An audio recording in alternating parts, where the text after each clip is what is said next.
Good morning, everyone. We've almost made it through an entire week of learning virtually. So, great job on that. Hopefully, you've been doing your spiral reviews as well. So, today you should be taking the quiz that goes along with that spiral review, and then also doing the unit fraction word problem sheet. And I'm just going to help you out a little bit today. At first, you may look at this and not think that it's very different from what you've been doing the past 2 days, but the process is still the same. We use keep, change, flip, but the problem is figuring out which one we keep, which one we change. We know which one we change. We change the division symbol, but which one do we flip? And so I am going to help you to understand that today. And also, I really miss you guys too. I needed to add that in there. I'm getting pretty bored at home already. So, all right, number 1 says, how many 1/3 cups are in 6 cups of pecans? So, in order to tackle this problem, and I wrote my paper differently today so it doesn't all fit, what I need you to realize is in order to set up your problem correctly, we first have to ask ourselves, which one is it that we are going to split up? Are we going to try to split up the 1/3 cups or the 6 cups of pecans? So if my question says, how many 1/3 cups are there in 6 cups of pecans, which one am I going to split up? Hopefully you are going to tell me that you're going to split up the 6 cups of pecans. So with that, the one that I'm going to split up is my 6. So that is going to go first in my equation when I go to write this. So my 6, and then I'm going to keep it division still. Now, the second part, it says the amount that you are going to split it up by. So if I have 6 full cups, the amount that I'm going to split those cups into are 1/3 cups to see how many I have. So my second number is 1/3. Okay? Now, you still, if I have a whole number, I cannot go ahead and just divide it like that. What I still need to do, and I'm going to rewrite this so it doesn't confuse you, is I am still going to take my 6, and if it's a whole number, I hope you remember that you put it over 1. Okay, and then the next thing I need to do is go ahead and change my division symbol to multiplication. And then my 1/3 is the one that is going to flip. And I'm so sorry, I wrote my paper like this today, but remember, we keep, we change, and we flip. So we kept the 6 the same, but we put it over 1 because it's a whole number. We changed the division to multiplication, and now we are going to flip the 1/3. And so now it is going to be 3/1. So now what I need to go ahead and do is, with my other steps that I learned the past 2 days, I'm going to multiply straight across. Okay, so 6 times 3 is 18, and 1 times 1 is 1.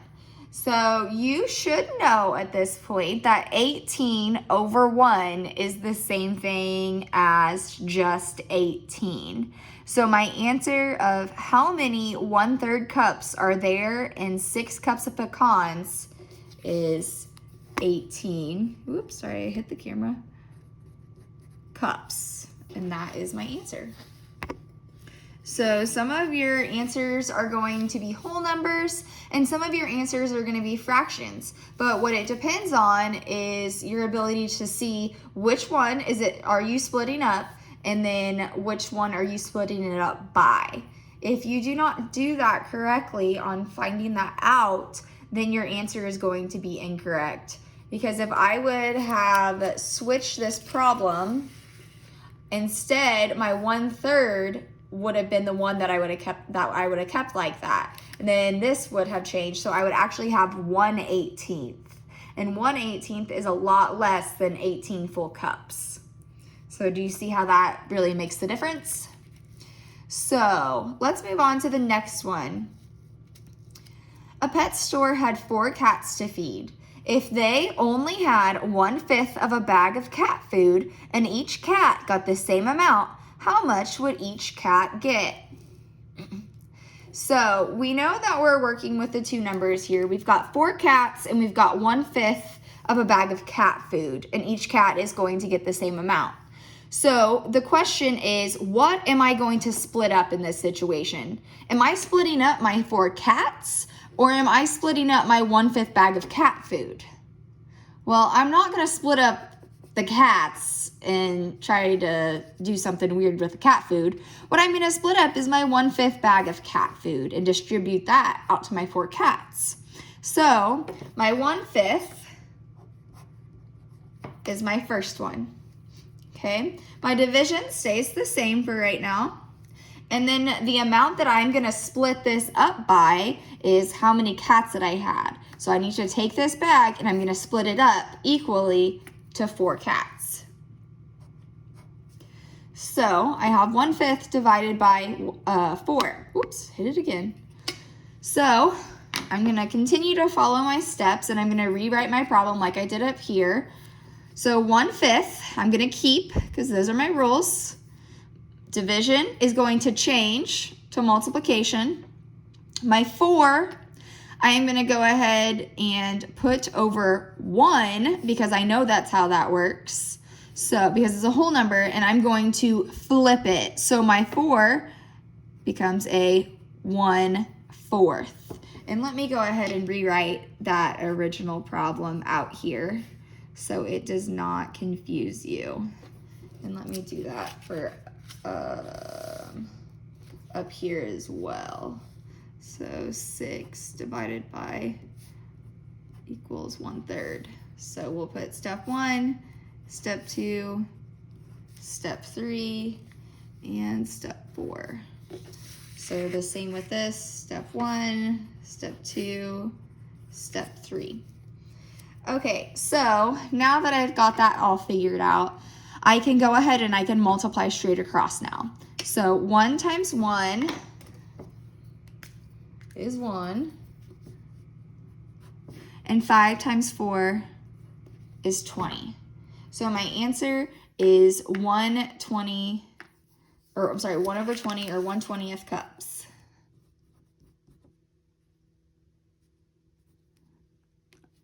I think that's okay. So hopefully that this is making sense to you on you put what is it splitting, or I'm sorry, what is it you're splitting up, your division symbol, and then the amount that you will split it up by. Always remember that our whole numbers are placed over 1, and then remember your little saying of keep, change, flip. There's a couple different videos that I had posted to Google Classroom of just fun like little raps that I know you guys like. And then I know it got cut off in the video from the other day, but there's that. And if you have any questions, please let me know. I know some students, their parents are still at work and they're staying with older siblings, and so I have siblings emailing me. I have students emailing me throughout the day. That is completely fine. So please continue to ask questions if you need help. I miss you guys, and I hope that I get to see you soon. Have a good day and enjoy your weekend.